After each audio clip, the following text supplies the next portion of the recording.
This is episode 109 of the Death to Tyrants podcast. The crushing weight of the tyrant's passage had left nothing unmarked. You get split in fucking half, but I call him the hologram wrath. But I am the center inside the placenta of math. You clash with cyanide gas and die fast. Rhythmical equivalent of solids, liquid, and gas. We smash your sinus with the power of Lord Titus. But I am the virus inside of the iris of Cyrus. What's up, you guys? Welcome back once again to the Death to Tyrants podcast. As always, I am your host and humble narrator, Buck Johnson, coming to you out of Austin, Texas, where today I've got someone who will be on your ballot for president in 2020. She represents the Libertarian Party.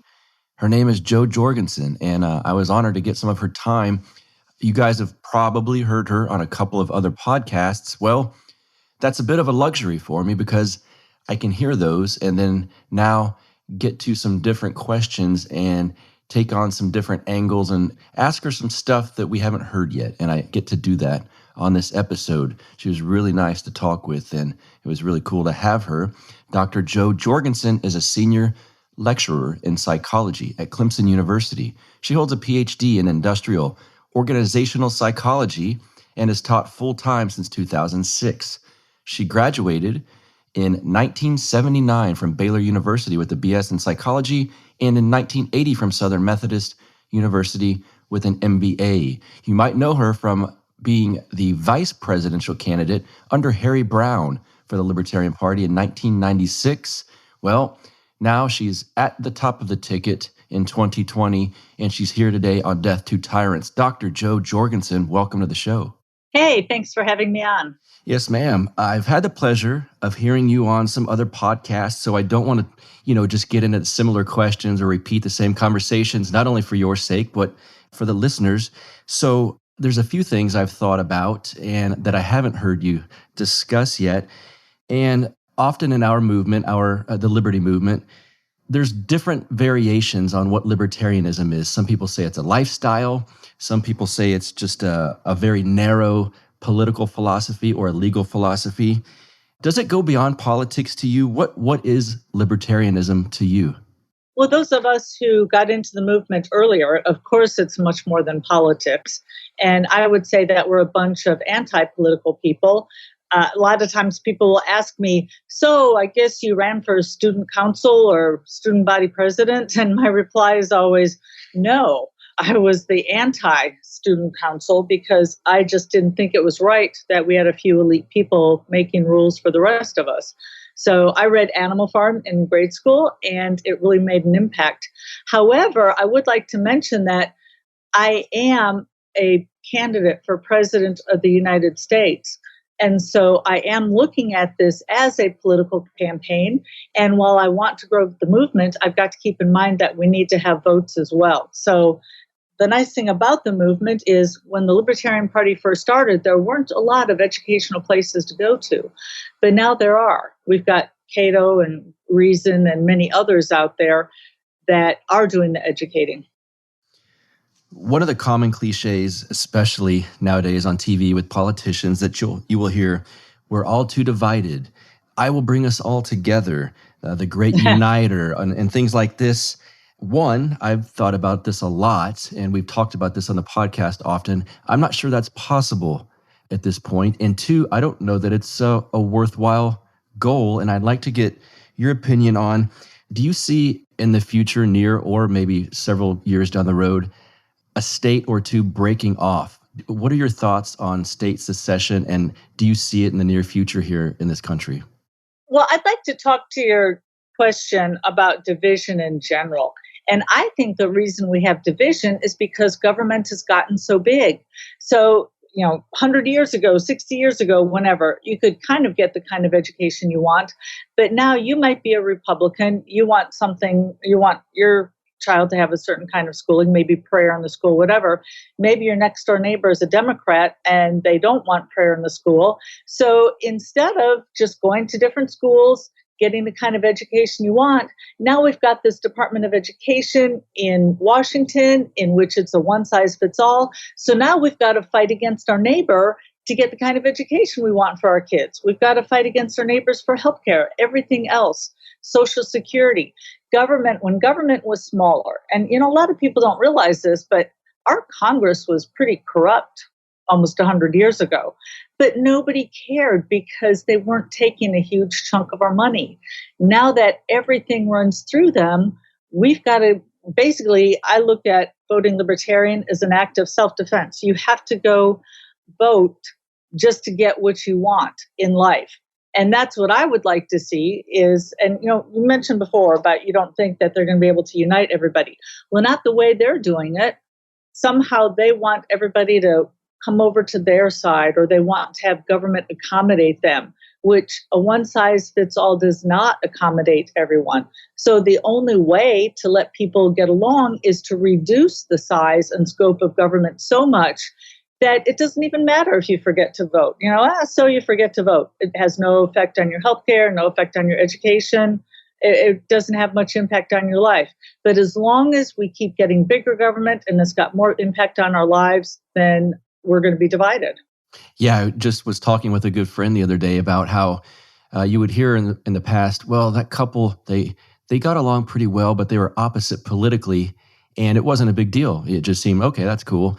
And now it's hard to imagine that because everything in our lives is so politicized, even if you wear a mask or you choose not to. And it's interesting that the political culture has seemingly infiltrated every little aspect of our lives. One of the things I've heard you mention, yes. That is an excellent point. Do you mind if I steal that from you? Yeah, I don't believe in IP, so you can steal whatever you want from me.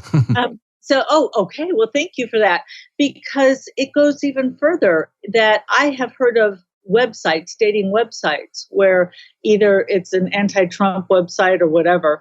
And I have heard on the news of people literally getting divorced because either the husband or the wife liked Trump or didn't like Trump. But yeah, when now dating sites are concerned with politics, it's gotten too far into our everyday lives. Yes, it's mind blowing. I'm 43, so I've been around a little bit, enough to where I can remember there was a time when it didn't rule every aspect of our lives. So it's refreshing to hear you say that back off the size of government, and maybe we could actually get along with each other once again.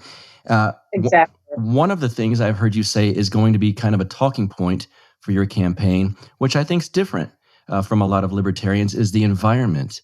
And I hear the environment, it conjures up these pictures of people, massive debates and fear-mongering. And I have a feeling your take may be more refreshing than some of that. What is your message on the environment, and what are you going to get across to the people with that?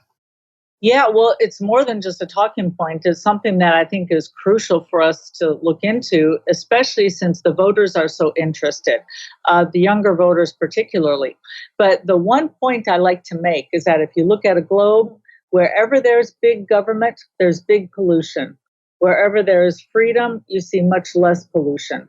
And the federal government has not done a good job. In fact, if I can tell you, I was in a third-party debate in Chicago, in which the socialist candidate was one of the people in the debate.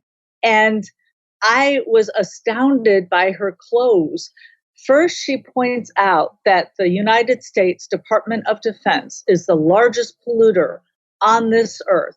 And then her very next sentence was going after these awful corporations. And I wanted to say to her, did you hear yourself? Did you hear what you just said? You're absolutely right. The U.S. federal government is the largest polluter on this earth. So how about going after the government? Why are you running to the government to help you with the problem when they're the ones who created the problem? It's ludicrous. Yeah, that is funny. What a strange juxtaposition that she didn't even realize she was getting at.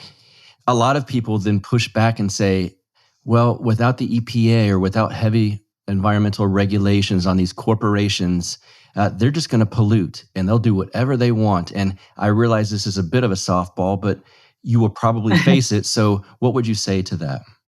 Well, I would say that, once again, it's big government who's letting big corporations off the hook. Anybody who thinks corporations have too much power should be wanting smaller government, not larger government. My favorite example is the Gulf of Oil spill, in which, first of all, a lot of people say, oh, look, greedy corporation. They polluted the Gulf of Mexico. We need government.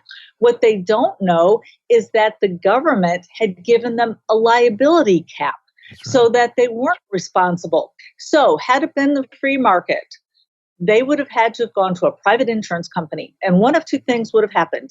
Either the private insurance company would have said, this is just too risky. We can't insure you. In which case they couldn't have done it because they could have gone bankrupt. Or if they did it anyway, they would have gone bankrupt as well. They should. Or the insurance company could have said, it's kind of risky, but tell you what, we'll go ahead and insure you. But we're coming out here every week or every month, whatever, to inspect you, to make sure that there's not a problem coming up.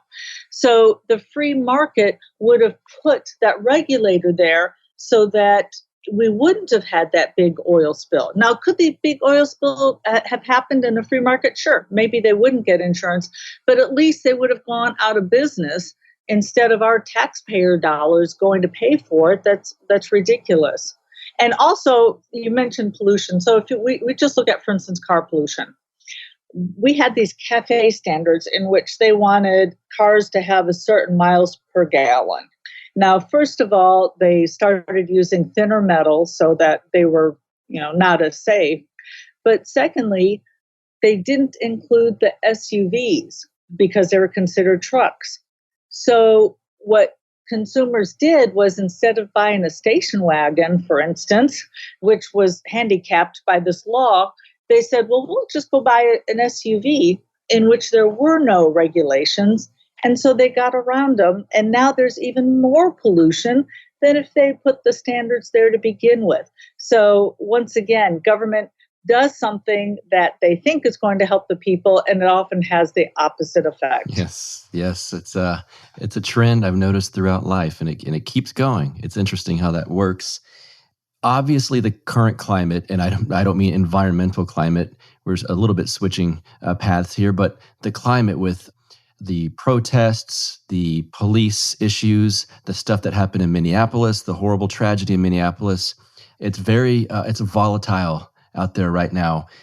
Do you believe that blaming acts of violence by the police specifically on racism rather than a power structure or the incentives in police departments, is that a mistake to blame it strictly on the race issue? Well, I'm different than most politicians in that I'm a scientist. And scientists understand that there's never a single cause. I hate to say never. Perhaps you can find a place in which there's a single cause. But looking at human behavior, there's never a single cause. You have to look at all the different things that are causing it. And so you can't just say racism. You can't just say training. You can't just say hiring procedures. You can't just say culture. It's all of these things together. But I do know one thing, which is that the government has institutionalized racism, which has really hurt us a lot. So, in fact, I'm sure that you're familiar with the Rosa Parks story, Yes. The heroic woman who refused to sit on the back of the bus, Black woman who refused to sit on the back of the bus. Mm-hmm. What a lot of people don't know is the rest of the story, which is that was a government-run, government-owned bus. And in addition, something like 60% of the ridership were Blacks. And take that to today. Let's say we're looking at Uber or Lyft. What if Uber were to discriminate against their best 60% of their customers? They would go bankrupt. They'd go out of business. And again, they should, for treating people like that. But the government can treat people like that, and they just raise taxes. They just do what they want because they've got the power. So the free market does a much better job of making sure that people get treated how they want to, because everybody gets to vote with their dollars, vote with their feet, as Milton Friedman would say. Mm-hmm. What are your thoughts on what is called qualified immunity for police officers? It's wrong. Yeah, okay. that you shouldn't tell a police officer, it's okay if you're reckless, it's okay for you to basically murder somebody. Now, I would like to point out, and this is where my campaign might be a little different, the Libertarian Party likes to point out that unlike the other parties, we don't want to get in everybody else's business. So we all know that crime is a local issue. If you get mugged, if you get robbed, if you're assaulted, whatever, that's a local issue. Nothing for the federal government to get involved in. So policing is a local issue. So it should be up to the local communities, the mayor, the citizens, taxpayers, city council, all those people to decide what kind of policing they would like. So I really don't want to get a lot into policing, and I wouldn't unless I were to, unless there were to be something like George Wallace standing on the steps at the University of Alabama, not allowing blacks to come in. So typically we let crime be a local issue. The problem has been that the federal government has been involved. I do know one thing, forget about the cause of this, look at the escalation. One of the reasons that it has escalated so much is because the federal government has militarized local police departments. And had these police departments not had, tanks, grenade launchers, and so on, we wouldn't have seen such an escalation that fast.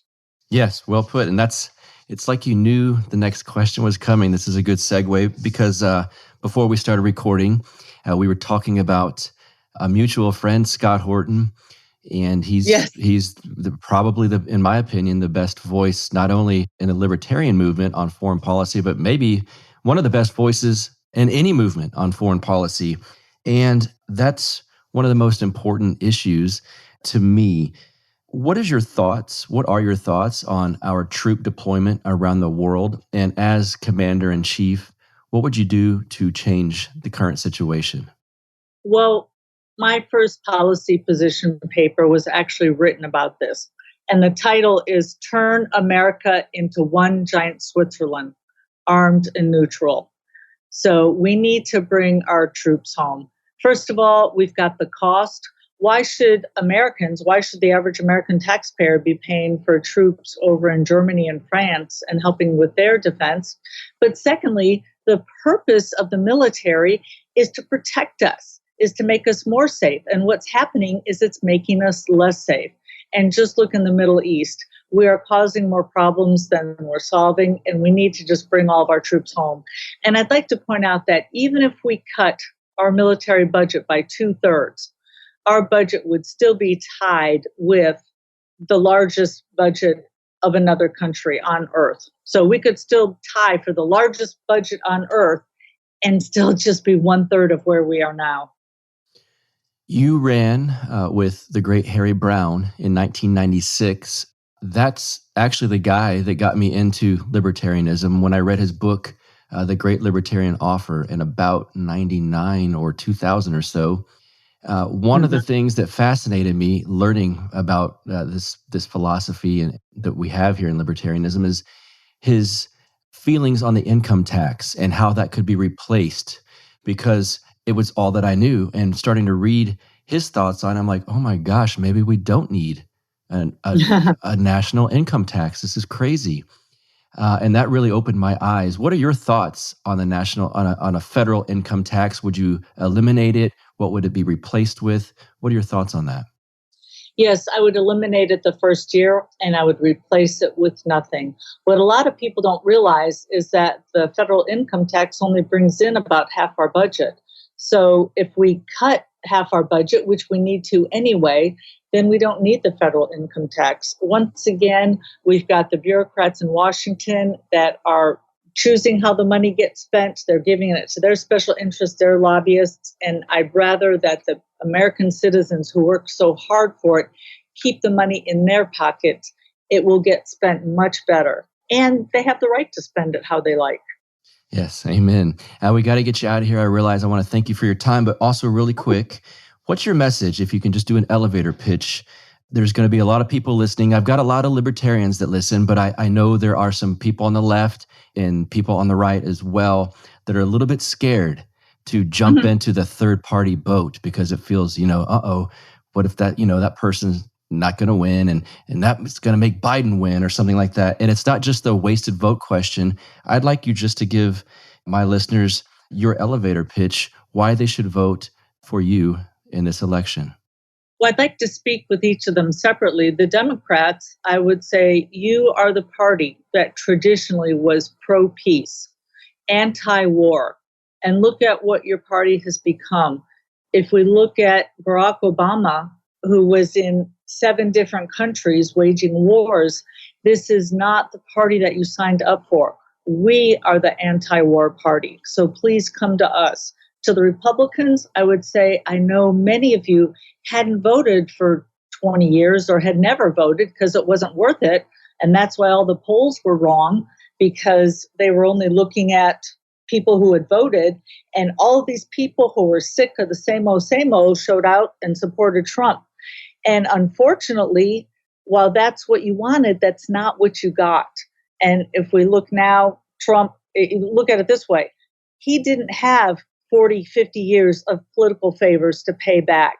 And yet, in office, he's still making government bigger. So if Trump can't make government smaller, no Republican can make government smaller. So why vote for something you do not want? We offer what you do want, and I urge you to check out joj2020.com. And I think you'll see a lot of what you do like. And last, statistics show that there are about 40 to 45 million people who are libertarian leaning.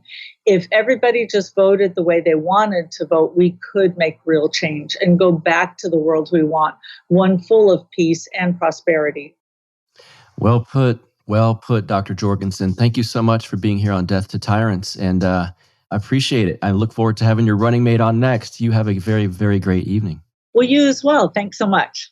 I hope you guys enjoyed that nice chat with Dr. Joe Jorgensen.